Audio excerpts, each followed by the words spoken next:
Spring's gift. I envy the sand that met his feet. I'm jealous of honey he tasted sweet, of birds that hovered above his head, of spiders who spun their sacred web. To save him from his enemies, I envy clouds formed from the seas that gave him cover from the heat, of a sun whose light could not compete with his, whose face did shine so bright that all was clear in blinding night.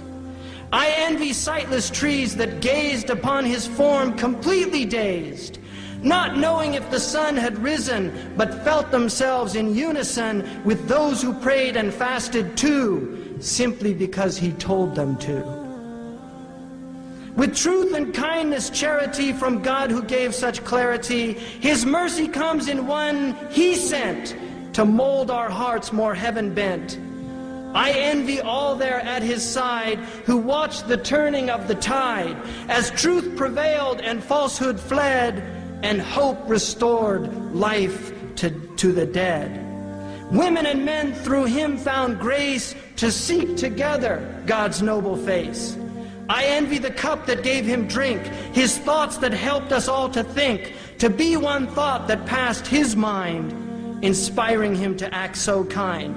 For me, this world is not one jot, if I could simply be a thought, from him to God throughout the ages, as revelation came in stages.